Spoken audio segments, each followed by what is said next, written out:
When are you having your next baby? That's a question that too many people ask. Why are you up in my business? Why are you up in my uterus? How about you mind your business? But that's a question that lots of people ask. And when is actually the right time to plan for your subsequent baby or your subsequent pregnancy?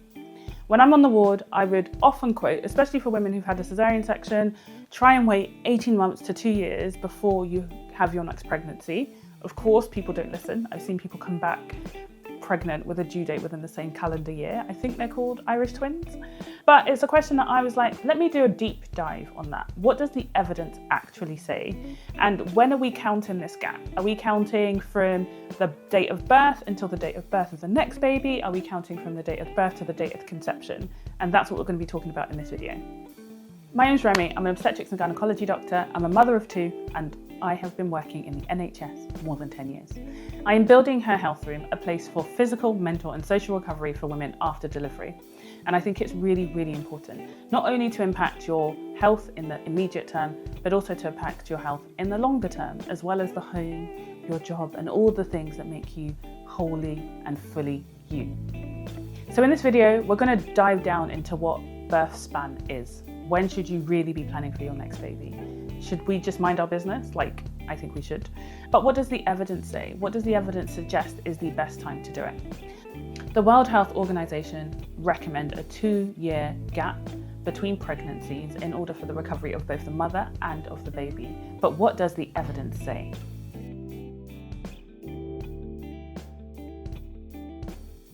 So the evidence around when you should have another baby will differ based on whether or not you've had a caesarean section or a vaginal birth. And in the context of caesarean section, definitely when I'm on the postnatal ward or doing the ward round, it's all about you've had a scar on the womb.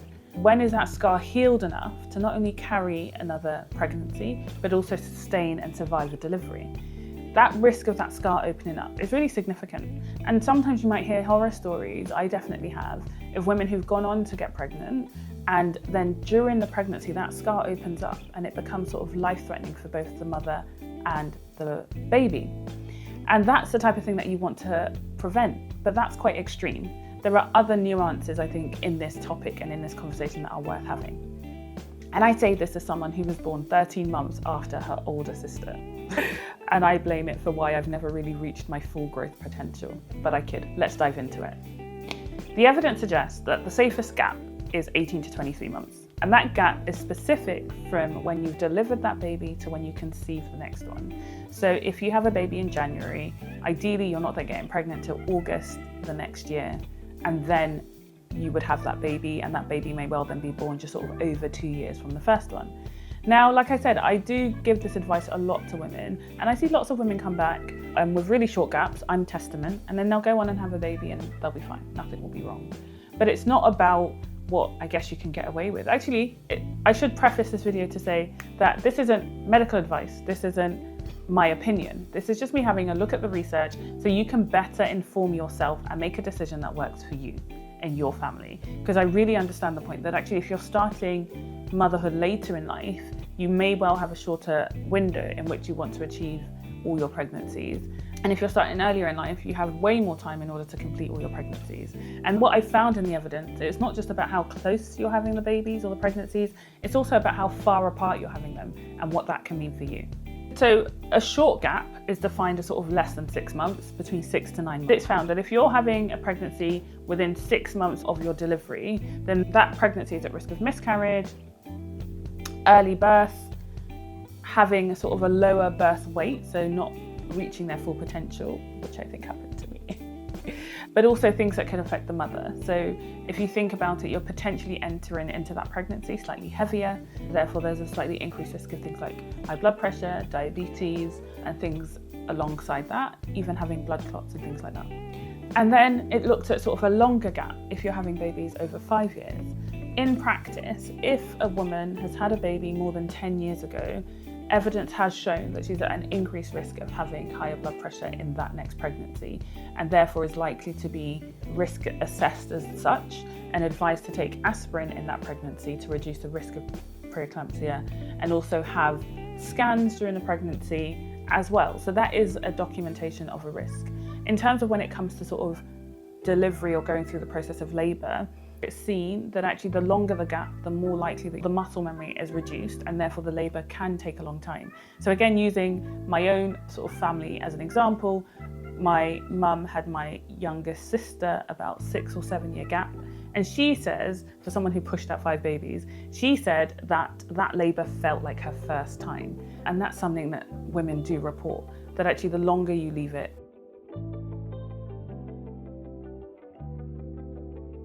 the more likely it is to feel like you're restarting everything again. And because of that, if your body's treating it like a first time delivery, it's also felt that there's an increased risk of needing to have a caesarean section at that delivery, just because it's taken that long, if that makes sense. So when you think about caesarean section or vaginal birth, caesarean section I've mentioned before, because you have that scar on the uterus, that timing is probably a little bit more important versus someone who's had a vaginal delivery, because you can cause injuries to the back passage and the perineum. That risk of the scar opening and rupturing, we tend to quote about sort of 1 in 200 in practice, but actually it can be up to sort of 1 in 500. And if you were to go into labour and need hormones to help get the labour going, that can sort of double that risk. So it's really important to know about that. But having said that, the success rate of having a vaginal delivery after a caesarean section is about 70%.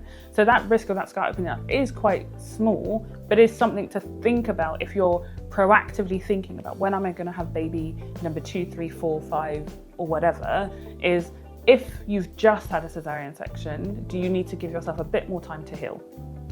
And I think with a vaginal birth, it would be depending on how you experience that delivery. If you had a really significant tear, have you given your body time to heal for that? So when I was doing my master's more than 10 years ago, maybe 13 years ago now, a paper on gestational weight gain. So how much weight are you gaining in pregnancy? And from that, it was like, what is the optimum weight? But actually women will, on average, gain weight in pregnancy, and then you will lose that weight. But it was felt that there's a 3 kilo per pregnancy weight gain that you will have as a woman, and not giving yourself enough time between the pregnancies might increase that sort of accumulation effect of that weight gain, which is also something worth considering. So what is your answer the next time some auntie runs up on you and says, when is baby number 2 coming? You know, you might even still be breastfeeding baby number 1, but they're all up in your business. I don't know. I don't have an answer for you. I think it's a thing that you literally have to decide for yourself. What I've hoped to achieve with this video is that I can give you some values, reiterate what the World Health Organization recommends, which is 2 years. The evidence is around 18 months to 23 months about timing from the last delivery to conceiving the next pregnancy, and why that might be different for different people. There are documented risks of having a really short birth span of less than 6 months. There are documented risks of having a large birth span of 5 years, but in practice that's actually 10 years, and it's 5 years if you're thinking about sort of the labour and the delivery aspect. But whatever decision you do come to, I think it's really important to engage in preconception counselling or prenatal care in the form of discussing your last pregnancy and birth with the doctor, deciding what steps you may need to take. So were you anemic before? Do you need to check your iron levels now? Do you need to start taking your iron tablets?